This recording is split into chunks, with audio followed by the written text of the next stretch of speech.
Hello y'all, this is Warcraft Guardians of Azeroth, a Crusader Kings 2 mod that transforms the world into World of Warcraft. Tons of new events and characters in this mod, and of course all the lore and history that comes with the series, and tons of other things I can't say all at once. It's just a total conversion for the game. It also adds some new soldier models, so that's always cool to see a team go the extra mile for their project. I'll be playing a new bookmark added in the latest version, the Ascension of the Lich King. Arthas, Prince of Lord Theron, betrayed his kingdom, went to go help the undead Scourge, and is now wreaking havoc, basically. I'll be playing as the Garithos dynasty, led by Othmar Garithos, a xenophobe who leads the remnants of Lord Theron and hates anyone that isn't human. A little spoiler, he got killed by that undead elf lady to his right. Plagueland, Civil War begins to start, and it's time to choose who should I help, myself or the heir.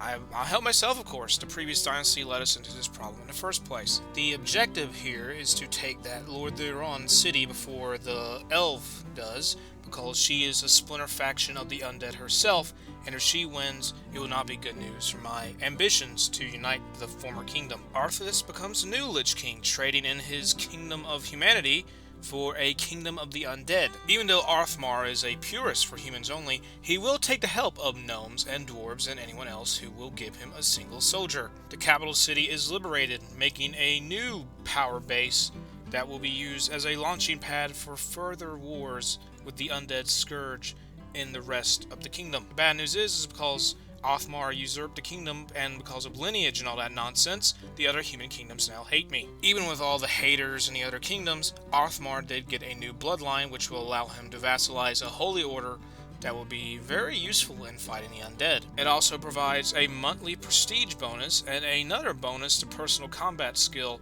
which will be very nifty for fighting the undying hordes. A schism takes place in the Order of the Silver Hand, leading to the creation of the Scarlet Crusade and the Scarlet Light, a xenophobic religion that says humanity first and everybody else later. The first war of expansion begins against the Forsaken, and we become Scarlet Light, the heretical offshoot of the Church of Light, which we had been previously before the conquest of the capital city. With that bloodline I mentioned earlier, the Scarlet Crusade is now our vassal, which gives us more land in the kingdom of Theron. The leader of the newly created Holy Order has his own artifacts and bloodline. Can you really purge a population that's already undead? I mean, they already died once, so this is the Daedra land of the kingdom of Theron.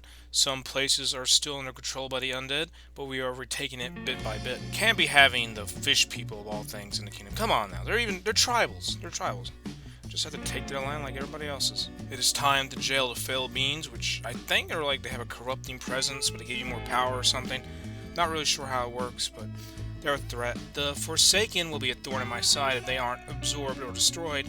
They're going to get a little visit. Not even islands are safe. There is some remnants left of the Order of the Silver Hand in the east, but the Scarlet Crusade will give them a crimson shade. The war with the Silver Hand is interrupted by the Naga, some sort of reptilian aquatic fish people. If they're left on their own, they will take the coast. It is time to execute some Burning Legion members whose presence is not needed in a purely human realm. Next up on the chopping block is some hyena dog people that inhabit the mountains next to us. With the consolidation over with, it is time to go directly to the source and declare a war on the Lich King. The strategy of this war is to attack the weaker units of the Lich King before they can join together and destroy my tiny army in comparison to his. This is the most anticlimactic ending I've ever seen. With everything on the line, Othmar dies of natural causes at the age of 48, leaving his toddler son to be the new king. The casus belli for this war would have Arthas be killed and his vassals be broken up, and some of them are already flaking off and going independent. Of course, the council wants more power in the war, and since I'm like 6, I'm better off just agreeing, honestly. Arthas the Lich King is defeated by the Kindergarten King, Othmar II, and his generals. With his death, the undead realm he led is now leaderless and has broken up into tons of different pieces. Rump states left over by the Scourge are weak and make for some easy invasions. The Kingdom of Eastweald can now be created because we control enough land in it, and Othmar II is now the king of Lord Theron and the Kingdom of Eastweald, and he is now almost ready to create the High Kingdom. A new war is underway, this time to connect the east to the west of the kingdom and bring some unity at last to the region. Just a minor religious undead revolt. Othmar II becomes the High King of Lordaeron, restoring the realm. I'm going to end the video here. The nation's been restored. If you like this mod, make sure to check out the Guardians of Azeroth. If you like the video, make sure to share it, like, and subscribe, and make sure to comment if you want to see more content like this.